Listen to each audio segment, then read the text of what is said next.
시편 51편을 봉독해 드리겠습니다. 하나님이여, 주의 인자를 따라 내게 은혜를 베푸시며 주의 많은 긍휼을 따라 내 죄악을 지워주소서. 나의 죄악을 맑게 씻으시며 나의 죄를 깨끗이 제하소서. 물은 나는 내 죄가를 아오니 내 죄가 항상 내 앞에 있나이다. 내가 주께만 범죄하여 주의 목전에 악을 행하였사오니 주께서 말씀하실 때 의로우시다 하고 주께서 심판하실 때 순전하시다 하리이다. 내가 죄악 중에서 출생하였으며 어머니가 죄 중에서 나를 잉태하였나이다.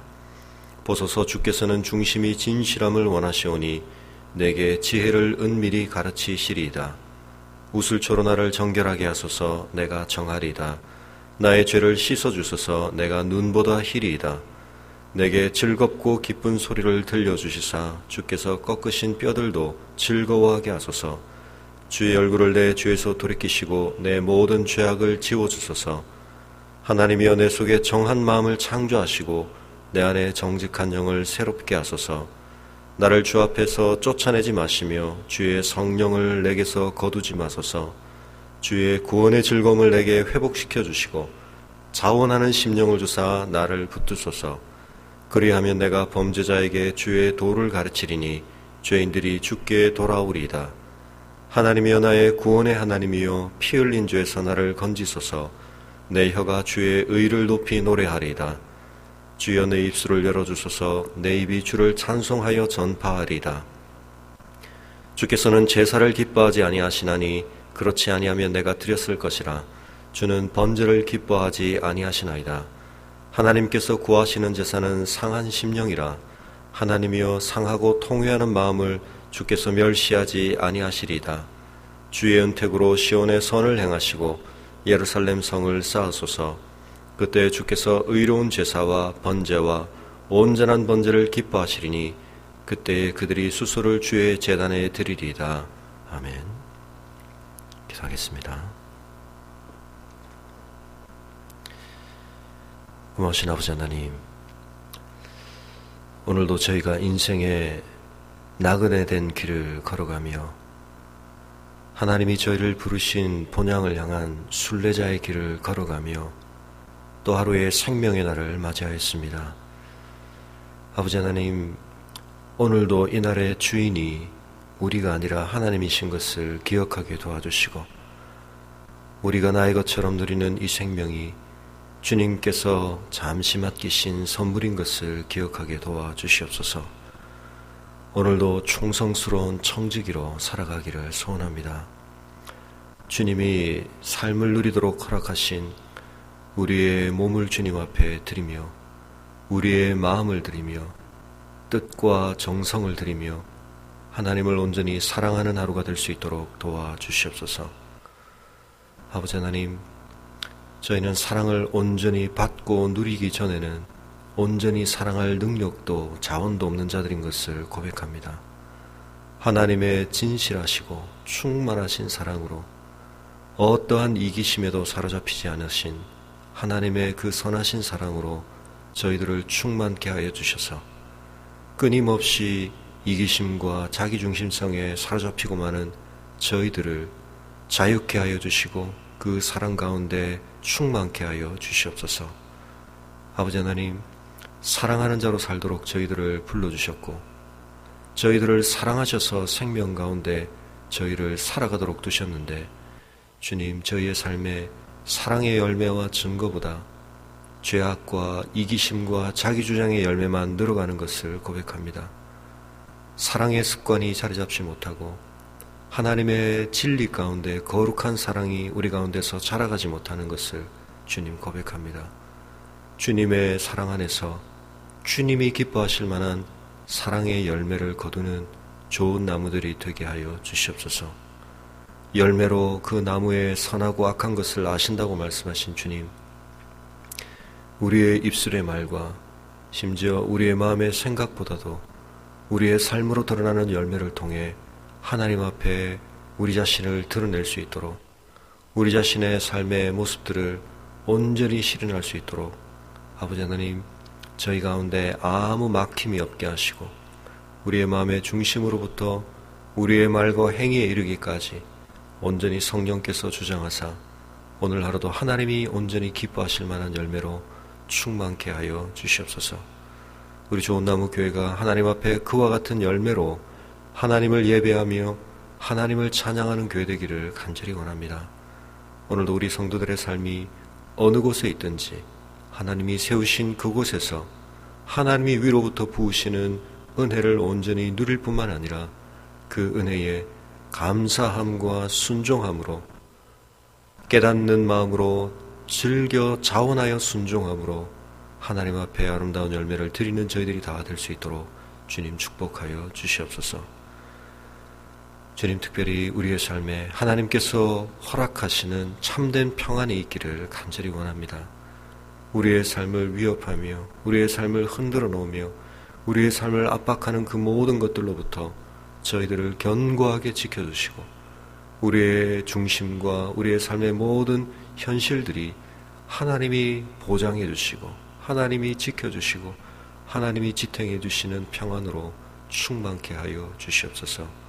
우리의 마음을 이 시간 기도로 하나님 앞에 올려드리오니 우리의 마음 가운데 평안을 빼앗아가는 그 모든 것들을 제하여 주시며 하나님의 샬롬으로 하나님의 진정한 평안으로 이 시간 우리의 심령을 주장하시고 오늘 이 하루 온종일 동 주님의 그 평안이 우리의 삶에 충만케 하여 주시옵소서.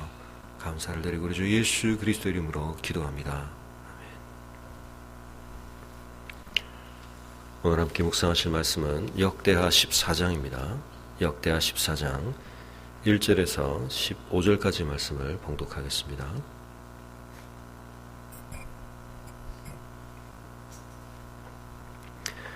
아비야가 그의 조상들과 함께 누움에 다윗성에 장사되고 그의 아들 아사가 대신하여 왕이 되니 그의 시대에 그의 땅이 10년 동안 평안하니라.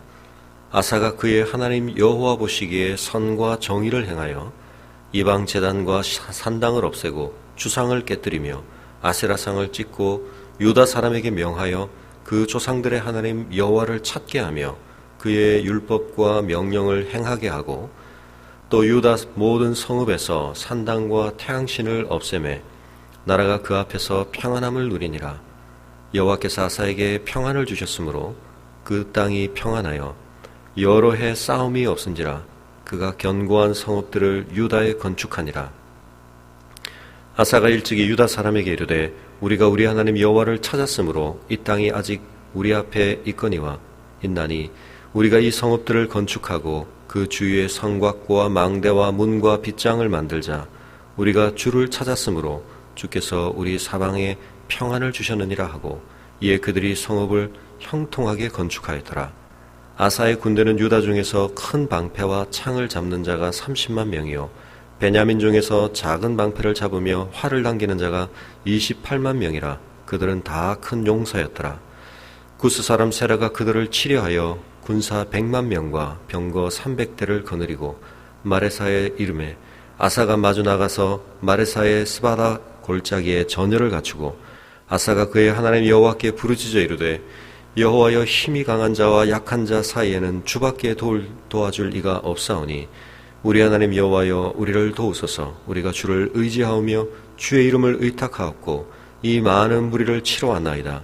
여호와여 주는 우리 하나님이시오니 원하건대 사람이 주를 이기지 못하게 하옵소서 하였더니 여호와께서 구스 사람들을 아사와 유다 사람들 앞에서 치시니 구스 사람들이 도망하는지라. 아사와 그와 함께한 백성이 구스 사람들을 추격하여 그랄까지 이르매 이에 구스 사람들이 엎드러지고 살아남은 자가 없었으니 이는 여호와 앞에서와 그의 군대 앞에서 패망하였음이라. 노력한 물건이 매우 많았더라. 여호와께서 그랄 사면 모든 성읍 백성을 두렵게 하시니 무리가 그의 모든 성읍을 치고 그 가운데 있는 많은 물건을 노략하고 또 짐승 지키는 천막을 치고 양과 낙타를 많이 끌고 예루살렘으로 돌아왔더라. 아멘. 오늘부터 언급되어지는 이 아사왕의 이야기가 14, 15, 16장에 걸쳐서 등장합니다. 이 아사의 왕정기는 역대기 속에서 크게 세 가지의 통치 기간으로 나눠볼 수가 있는데요. 초기 10년, 또 또 중기 15년, 말기 35년에서 40년 이렇게 3대에 걸친 기간으로 그의 삶이 흘러가는 것을 우리가 좀 나누어 구별해 볼 수가 있습니다. 오늘 14장은 그의 통치 초기의 시기에 대한 이야기를 들려주고 있는데, 이 아사의 왕정은 거의 종교개혁에 가까운 그러한 통치로 시작하고 있는 것을 보게 됩니다. 그의 통치 기간 중에 가장 역동적이고도 또 가장 평안한 시기였다, 그렇게 볼 수 있겠습니다. 그의 가장 우선적인 행위로 성경이 기록하고 있는 것은 그가 이방 제단과 산당을 없앴다는 것입니다. 아세라상을 찍고 그리고 유다 사람들을 명하여 그의 열조의 하나님, 조상들의 하나님 여호와를 구하게 하고 그 율법과 명령을 행하게 하였다. 3절과 4절에 이야기하고 있는데, 이러한 아사의 통치가 하나님의 보시기에 선과 정의로워 보였다고 성경은 기록하고 있습니다. 우리의 삶에서 우리가 많은 사람들을 의식하며 살지만 하나님의 보시기에, 하나님의 눈앞에서, 하나님의 판단 앞에서 내 삶이 어떤가 하는 것들을 우리가 늘 잊지 않은 인생 되는 것이 중요하다는 것을 오늘 말씀은 우리에게 강조하고 있습니다. 왕은 사실 고려해야 될 것들이 참 많은 위치에 있는 사람입니다. 백성들의 형편을 살펴야 하기도 하고, 이방 여러 나라들과의 관계를 살펴야 하기도 하고, 때때로는 그 나라 안에서 자신의 왕권에 도전하거나 그것을 위협하는 세력들을 살피기도 해야 하고, 여러 사람들을 사실은 의식하며 있어야 하는 위치에 있는 사람입니다. 그러나 성경에 기록된 왕들의 성공적인 통치는 항상 그가 그 누구의 시선과 판단보다 하나님의 시선과 판단 앞에 충성스럽게 있을 때에 가능했다고 기록하고 있습니다. 신명기 17장이 이스라엘의 왕에게 요구하는 가장 중요한 첫 번째 준수사항은 그가 항상 여호와의 율법책을 등사해서 그의 곁에 두고 그것을 깊이 살피는 것입니다. 오늘 우리가 하나님의 시선 앞에 산다는 것을 우리가 표현할 수 있고 또 실현할 수 있는 가장 중요한 것은 우리가 하나님의 말씀 앞에 날마다 앉는 것일 것입니다. 하나님의 말씀이 이미 우리의 기억 속에 많이 저장되어 있고, 또 우리가 떠올리기만 하면 그 말씀들을 상기해낼 수 있지만, 그러나 우리가 거듭거듭 삶에 몰두하고 또 삶에 충실해 가다 보면 하나님의 말씀과 상관없이 우리의 경험과 우리의 판단과 또 우리의 관점에서 우리가 얼마나 많은 크고 작은 선택과 결정들을, 우리의 반응들이 일어나는지 보게 됩니다. 그 한순간 한순간의 삶을 우리가 정말 하나님의 시선을 의식하며 하나님의 판단을 의식하며 살아갈 수 있다면, 그것이 우리의 삶 속에 자연스럽게 내재화될 수 있다면 우리의 삶을 하나님이 기쁘게 받으실 것입니다. 우리가 하나님의 시선을 의식하기 위해서 우리가 날마다 하나님의 말씀 앞에 우리 자신을 놓는 그와 같은 영적인 습관들을 쌓아가실 수 있기를 바랍니다. 코람데오의 신앙, 하나님 앞에서의 신앙, 내 삶이 다른 그 누구의 앞에서가 아니라 하나님 앞에서 선하고 정의로운 것이라고 판단받기를 원하는 열망을 오늘 하루도 우리가 품고 살았으면 좋겠습니다. 이스라엘 왕들은 하나님 앞에서 살아야 했고 하나님이 보시기에 선하고 정의로운 것들을 이루어 가야 했습니다. 아사는 그와 같은 관점에서 볼 때 그의 선배들이 또 그의 조상들이 그저 당연하게 인정해 놓았거나 허용해 주었던 것들을 깨트리고 없애는 일부터 시작했습니다. 솔로몬 이후로 이미 그가 정략 결혼을 통해 그 아내들을 통하여 이 유다 땅에 들어온 수많은 이방 제단과 산당들이 있었던 것 같습니다. 때로 이 산당은 성전이 지어지기 전에는 한편 나름 유익한 기능을 했지만 이제 더 이상 성전이 존재하는 가운데서는 유지될 필요가 없었음에도 불구하고 이와 같은 산당들이 존재했고, 그 가운데 이방의 제사의 풍습들이, 이방의 우상들이 유다 땅들 속에 공존했던 것을 보게 됩니다. 오늘 우리의 삶에서 하나님이 보시기에 선하고 정의로운 것으로 인정받기 위해 공존할 수 없는 것, 양립할 수 없는 것들을 우리가 분별하고 그것들을 제해 나가는 씨름들이 필요할 것 같습니다. 근데 그런 씨름들이 뭐 그렇게 어려웠을까? 하나님의 성전에 있는 것 이외의 것들을 깨트리고 없애는 것이 왜 그렇게 힘들었을까? 우리가 그 점을 생각할 때 애초에 사실은 이스라엘이 가나안을 들어오면서부터 하나님께서 신명기에서 그토록 간곡하게 이방 우상을 제하고 그것을 따르지 말라고 말씀하셨음에도 불구하고 왜 그와 같은 것들이 들어오는 것이 가능했을까? 우리가 그 점을 좀 생각해 볼 필요가 있습니다. 그리고 그것들이 어떤 삶의 연관성 속에서 자리를 차지하고 있었는지 우리가 세밀히 살펴볼 필요가 있습니다. 그렇지 않으면 이런 말씀을 우리가 묵상할 때 우리의 삶에는 아무런 우상의 모습들이 없다. 우리는 그런 것들을 섬기기 위해서 어떤 형상화된 상을 우리의 삶에 두고 있지 않다. 우리는 예배를 드리기 위해 교회 예배당에 나갈 뿐 다른 곳에 나가서 우리는 기도하지 않는다. 그렇게 생각할지 모르겠습니다. 이스라엘이 가나안에서 끊임없이 영향받고 또 그들의 삶에 끊임없이 타고 들어오고 그래서 때로는 그들이 인정하고 심지어는 버젓이 섬기며 그것을 따르기도 했던 이 모든 우상들은 그저 우리가 오늘날 생각하는 관점의 종교적인 것과만 관련된 것이 아니라 철저하게 그들의 현실적인 삶의 문제들하고 연결되어 있던 것을 보게 됩니다. 이스라엘은 광야 생활을 통해 가나안에 들어왔습니다. 광야에서 그들이 경험했던 것은 때때로의 전쟁과 이동 생활이었지 정착 생활은 아니었습니다. 그들은 이제 조상 때로부터 경험되어지지 못한 조상들이 그들에게 물려주지 못한 새로운 삶의 터에 새로운 삶의 방식에 익숙해져야 했고 그 속에서 삶을 이어가야 했습니다. 그것은 농경 생활이었습니다. 가나안 땅에는 그러나 그와 같은 삶의 형태와 깊이 관련 있는 신앙들 또 종교 습관들, 문화들이 팽배해 있었습니다. 가나안에 있는 이 모든 우상들이 감당하는 기능은 삶의 풍요를 보장하는 것이었습니다. 풍족한 농경 생활의 결과들을 이들이 주관하고 보장한다고 그들은 믿었습니다.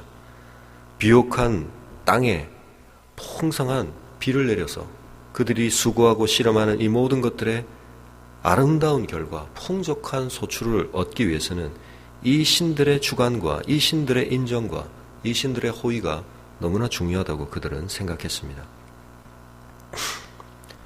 우리는 때때로 하나님이 우리의 삶 모든 것에 걸쳐서 총체적으로 주관자라는 사실을 쉽게 인정하지 못할 때가 많습니다. 하나님의 주권과 하나님의 통치 영역을 우리의 삶에 제한된 어떤 범위로 좁혀놓고 있을 때가 많은 것입니다. 예수님께서 신약시대의 제자들을 처음 만나셔서 밤새 고기를 잡으려고 시도했지만 아무것도 거둔 것이 없는 그들에게 그물을 이편에 던져라, 저리로 던져라 하셨을 때 우리가 생각할 때는 그건 당연히 순종해야 할 권위 있는 말씀처럼 들리지 모르지만 제자들의 입장에서는 전혀 그들에게 영향력이 인정받고 있지 못했던 비전문가의 간섭과 참견처럼 보일 수 있었을 것입니다. 오늘 우리는 우리의 삶에서 하나님께서 우리의 삶의 모든 영역에 걸쳐 가장 총체적인 주관자이시고 또한 우리가 그분의 권위를 인정해야 할 분이라고 우리가 정말 믿고 고백하고 있는지 우리의 생각과 마음이 아니라 우리의 삶의 모습과 그 열매들이 그것을 보여주고 있는지 돌아볼 수 있기를 바랍니다. 이 문제를 해결하기 위해서는 성경 말씀으로부터 어떤 원리를 찾거나 하나님이 우리에게 이미 가르쳐 주신 원리들을 충실하게 따라서는 아무런 결과를 기대할 수 없다. 적어도 이 영역에서 우리가 생존하기 위해서는 세상에서 이미 통용되고 있고 세상에서 이미 먹혀든다고 그 성과가 입증된 방식들을 우리가 따라줘야 한다. 그걸 무시할 수 없다. 이런 마음과 이스라엘 속에 잔존하고 있었고 이스라엘 속에서 때때로는 번창했던 이 가나안의 종교가 사실은 무관하지 않은 것입니다. 우리가 하나님 보시기에 선함과 정의를 구해가는 삶에 있어서 여전히 오늘 우리에게도 생존의 문제, 우리 나름의 번영의 씨름 가운데 얽혀있는 하나님과 충돌되어지는 원리와 하나님께서 동의하실 수 없는 방법과 방식들의 문제가 깊이 배어 있다는 것을 우리가 기억할 필요가 있습니다. 우리가 기독교 세계관을 다듬어 간다고 할 때 참 중요한 씨름 중에 하나는 이와 같은 문제들인 것입니다. 우리의 경제 활동과 관련해서, 우리의 삶의 가장 기본적인 씨름들과 관련해서 우리에게 이미 익숙해져 있고 우리에게 이미 받아들여져 있는 것들을 우리가 새삼 새롭게 걸러보고 그것들을 한편은 버린다는 것은 굉장히 쉽지 않은 씨름인 것입니다. 오늘도 우리가 우리의 삶의 많은 영역들에 이미 너무나 오랜 세월 자연스럽게 자리 잡고 있어서 그게 내 삶의 관점 속에 너무 깊이 배어 있어서 내가 그런 렌즈를 통해서 내 삶을 보고 있는지조차 잘 알지 못한 채 너무 익숙했기 때문에 허용하고 있는 많은 것들에 대해서 우리가 한번 돌아볼 수 있기를 바랍니다. 특별히 우리의 삶의 경제력과 관련해서 그 경제력을 우리가 무엇에 기대어 있는가 하는 것을 생각할 때에 우리가 그런 부분들을 살피는 것이 참 쉽지가 않은데 그런 점에 이르기까지 우리 자신을 살폈으면 합니다. 아사는 그저 이와 같은 우상의 풍습을 또 그러한 산당을 또 우상의 형태를 깨트리고 제할 뿐만 아니라 백성들의 삶 속에 더 적극적으로 하나님을 추구하는 하나님의 법을 실행하는 삶을 촉구하고 또 그것들을 위해 씨름했던 것을 보게 됩니다.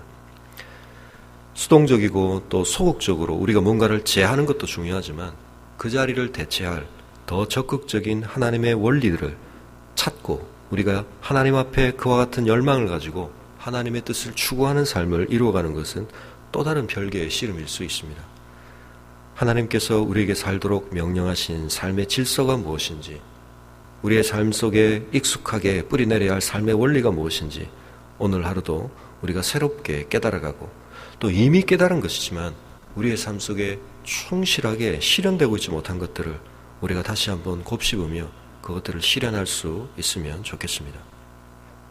사실 우리의 삶에 많은 개혁이라고 하는 것이 엄청난 것들을 고쳐야 하는 것이 아니라 이미 너무나 우리가 분명하게 알고 있는 것들인데 그것들이 구체화되고 있지 못하고 또 세밀하게 실현되고 있지 못한 것들을 우리가 실천하는 씨름으로부터 사실은 우리가 예상한 것과는 다른 너무나 놀라운 개혁들이 일어나게 되는 것을 보게 됩니다. 주말에는 특별히 우리 가정들이 하나님 앞에 가정 예배를 드리는 일을 늘 기억하고 더욱 씨름했으면 좋겠습니다. 우리 가족들이 함께 앉아 하나님 앞에 하나님이 보시기에 우리 가정이 어떤가 한번 살펴보는 시간들을 주말에는 가져주시면 좋겠습니다. 가족과의 관계 속에서 신앙의 씨름을 함께한다. 왜 그것이 때때로 서로에게 어색하고 힘들까요?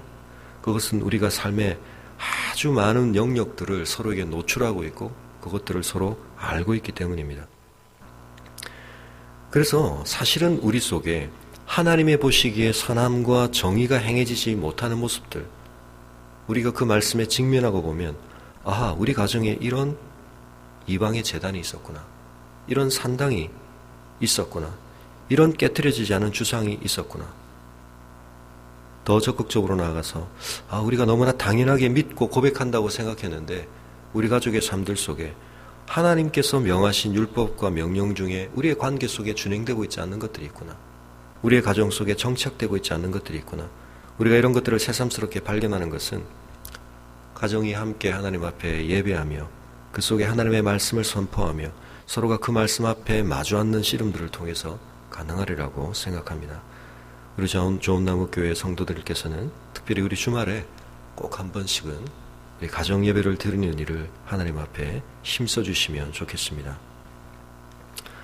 유다가 그 모든 성읍에서 산당과 태양신을 없애는 씨름을 했을 때 하나님이 허락하신 것, 그것이 평안이라고 오늘 성경은 우리에게 강조하고 있습니다.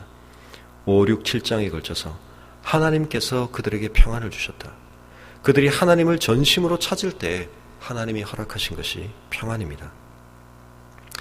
우리의 삶 속에서는 물론 우리가 지금 당장 더 구체적으로 씨름해야 하고 이 문제가 해결되지 않아서 내 삶이 힘들고 어렵고 곤란하다고 느껴지는 여러 문제들이 있습니다. 이 문제만 해결되면 평안이 올 거라고 우리가 생각하는 것들, 그래서 그 문제를 해결하기 위해 우리가 집중하고 씨름하는 것들이 많이 있습니다. 그러나 궁극적으로 우리의 삶이 평안을 누리느냐 누리지 않느냐는 그 한두 가지 문제가 해결되느냐 마느냐의 문제에 달려있는 것이 아닙니다. 문제는 우리의 삶에 끝없이 찾아옵니다. 이 문제를 해결하면 저 문제가 덮쳐오고 이 파도를 넘어서면 또 다른 파도가 우리의 삶을 엄습해옵니다. 그래서 우리는 이걸 넘어가면, 이걸 해결하면, 이걸 벗어나면 평안이 오겠지 생각하지만 사실은 그 모든 것들이 우리의 삶의 진정한 평안을 누리느냐 아니냐의 문제에 궁극적인 열쇠는 문제는 아니라는 것을 우리는 삶을 통해 경험하게 됩니다. 때때로 우리의 삶에 여전히 해결되지 않은 시름거리들이 남아있고 곤란한 문제가 남아있고 우리를 불편하게 하는 여러 가지 삶의 현상들이 존재하는 그 가운데서도 누릴 수 있는 것, 그것이 바로 하나님이 주시는 평안함입니다. 모든 고통과 삶의 문제가 다 배제되고 없어져야 누리는 것이 평안함이 아니라 태풍의 한가운데서도 소용돌이치는 그 광활한 바람 한가운데서도 고요하게 누릴 수 있는 것이 바로 하나님께서 주시는 평안함인 것입니다. 우리의 삶의 모든 초점과 관점들이 하나님의 뜻 앞에서, 하나님의 시선 앞에서, 하나님의 뜻과 율법과 명령 앞에서 튜닝되어 있을 때, 초점 맞춰져 있을 때 우리의 영혼이 누리는 것, 우리의 삶이 경험하는 것, 세상이 줄 수 없고 세상이 빼앗아갈 수 없는 평안함을 누릴 수 있는 우리 귀한 성도들 되시기를 주님의 이름으로 축원합니다. 사실은 오늘 역대기에는 기록되어 있지 않지만 열왕기에 보면 이미 아사의 이 통치 때에 전쟁이 있었습니다. 그러나 오늘 역대기에서는 그 전쟁이 결코 아사의 평안과 아사가 누리고 있던 이 시대에 하나님의 형통케함을 무너뜨리지 못했다고 기록하고 있는 것입니다. 그리고 오늘 그가 실제적으로 직면해야 했던 구스 사람 세라와의 전쟁 속에서도 그가 어떻게 그 평안을 유지했는지를 보여주고 있습니다. 우리가 어제 묵상했던 아비야의 전쟁과 거의 비슷한 양상으로 실제의 상황만 비교해놓고 보자면 아사는 평안을 잃을 수밖에 없는 상황이었습니다. 그의 군대는 다 합쳐야 30만 명의 방패 잡은 자와 큰 방패와 창을 잡은 자 30만 명과 또 베냐민 중에서 작은 방패와 활을 당기는 자 28만 명, 58만 명이었습니다. 그러나 그를 치려고 지금 결집하여 그의 삶에 덮쳐온 대적의 숫자는 100만 명이었습니다. 거기다가 고대 전쟁에서 굉장히 중요한 전략적인 차이를 만든다고 볼 수 있는 무기에도 차이가 있었습니다. 구스 사람 세라는 병거 300대를 이미 거느리고 있었습니다. 그렇지만 아사가 그 전쟁에서 전략과 전력에서 현격한 차이를 가지고 있는 그 현상만을 놓고 볼 때는 심령의 평안함을 당장 빼앗길 수밖에 없는 그 가운데서 아사가 이 전쟁에 마주 나가 전열을 갖추고 어떤 마음으로 그 평안을 유지하고 있었는지 11절이 우리에게 보여주고 있습니다. 그의 마음속에 여호와를 향한 이런 부르짖음이 있었습니다. 여호와여, 힘이 강한 자와 약한 자 사이에는 주밖에 도울 자 누가 있겠습니까? 우리 하나님 여호와여, 우리를 도와주십시오. 우리가 주님을 의지하고 주님의 이름을 의탁하고 이 많은 무리를 우리가 치러 왔습니다. 담대함을 가지고 있었습니다. 그의 담대함의 가장 중요한 근원은 그가 하나님과 온전히 하나 되어 있었던 영적인 밀접함, 친밀함, 그리고 하나님에 대한 철저한 순종함이었다고 볼 수 있습니다. 하나님은 우리의 하나님이시고, 그리고 이 사람이, 우리를 대적하는 이 사람이 우리를 이기지 못하게 하옵소서라고 그가 기도하지 않고 주를 이기지 못하게 하옵소서라고 말하고 있습니다. 무슨 말입니까? 자신들의 문제와 자신들의 삶과 자신들의 존재와 하나님의 이름이 철저하게 결부되어 있다는 것을 그가 이미 고백하고 있는 것입니다. 우리는 우리의 삶의 문제들에서 그 문제들에 얼마나 밀접하게 우리가 맞닿아 있는지 모릅니다. 우리의 온 관심과 우리의 온 에너지가 거기에 다 결부되어 있습니다. 그러는 가운데 어느새 우리가 하나님께로부터는 멀찍이 떨어져 있는 우리의 모습을 볼 때가 많습니다. 하나님도 그런 것처럼 보입니다. 내 문제에 대해서 무관심하시고 멀리 서 계신 것처럼 보입니다. 그러나 하나님 안에서 전쟁에 승리를 거두고 전쟁에도 불구하고 잃지 않는 평안을 누렸던 사람들의 영적인 모습은 이와 같은 것입니다. 하나님과의 밀접함을 긴밀히 유지하며 오히려 싸우는 사람이 지금 이런 태도를 가져도 되나 싶을 만큼 그는 그의 싸움의 문제로부터 한 발짝 떨어져 있는 것을 보게 됩니다. 아사가 실제로 어떤 전쟁을 치렀는지 성경은 기록하고 있지 않습니다. 마치 아사는 구경꾼인 것처럼 12절에 여호와께서 싸우시고 여호와께서 치시고 여호와께서 승리를 주신 것처럼 먼저 언급하고 있는 것을 보게 됩니다. 그 뒤에 13절에 가서 아사와 그의 군대들이 어떤 구체적인 행동들을 취했는지는 나중에 설명하고 있습니다. 오늘 우리의 삶에 많은 문제들이 있습니다. 누가 뭐라고 하지 않아도 우리는 그 문제들에 마음이 집중되어 있고 결부되어 있습니다. 그러나 혹시 그러는 가운데 우리가 하나님 앞에 살아야 할 우리의 삶의 문제들에서 하나님이 어떤 관점을 가지시는지, 하나님이 어떤 기대를 갖고 계시는지, 하나님이 어떤 뜻을 가지고 계시는지, 하나님이 어떤 원리들로 우리의 삶을 명령하고 계시는지 우리가 멀어지지 않도록 주님의 마음과 우리의 마음이 깊이 하나 될 때에 우리의 싸움을 대신 싸워주시고 우리의 문제를 대신 해결해 주시고, 아니 그 문제가 하나님의 문제이기 때문에 우리의 삶에 언약에 신실하셔서 개입하시고 구원해 주시는 하나님의 은혜를 깊이 누리시는 우리 귀한 성도들 되시기를 주님의 이름으로 축원합니다. 그럴 때에 세상이 줄 수 없고 세상이 빼앗아갈 수 없는 여호와의 평안을 우리가 누리는 자가 될 것입니다. 오늘 우리의 삶이, 우리의 가정이, 우리의 교회가 하나님이 주시는 평안으로 충만한 하루의 삶을 감당하기를, 또 내일 주일이 되기를 우리가 함께 기대하며 또 기도하시는 시간을 가지시기를 바랍니다. 가지고 나오신 기도의 제목들로